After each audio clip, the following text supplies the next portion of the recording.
Давидков е събрал на куп Дим Дуков и един ром, а между тях е сложил Боян Расате. Че какво толкова? Това е нормална момчешка сбирка. Също като в казармата. Дай да го видя, дай.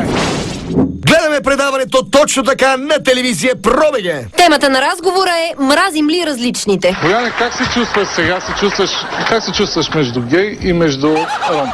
За унези, които не знаят, съобщаваме, че Боян Расате е известен с непоносимостта си, както към хомосексуалистите, така и към ромите. Според мен Джордан е по свой начин уникален.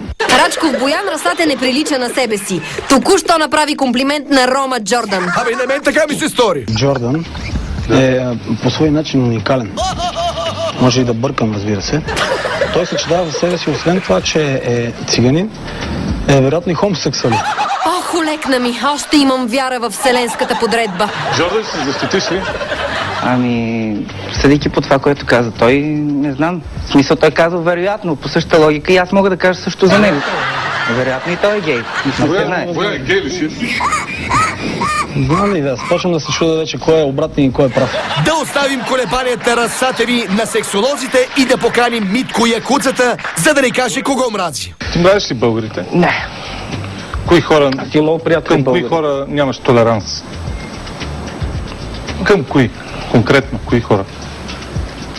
Китайците.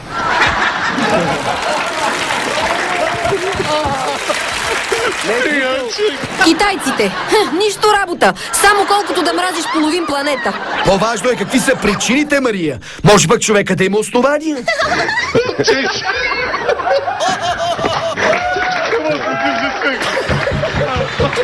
Един китаец, който поименно да мразиш за нещо. Познаваш ли китаец, който да мразиш? Не, в смисъл искам да покажа, нали, в китайски ресторант съм ходил и да, е много по-грозно. Аха, стана ми ясно. Митко Якуцата мрази китайците по естетически съображения. А може пък готвача в ресторанта просто да е прекалил с киселото в сладко-киселия сос.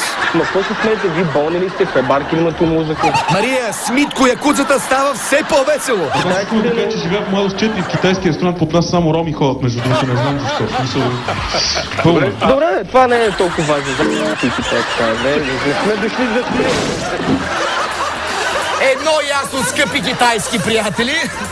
Повтарям за китайските. Другия път, като видите Митко Якуцата в ресторанта, отнасяйте се по-вежливо с него или поне не се опитвайте да го учите да яде с клеч. Много ви моля. Приключваме проблема на Якуцата. Якуцата. Правилно ли? Преди да сме направили международен скандал и вървим право на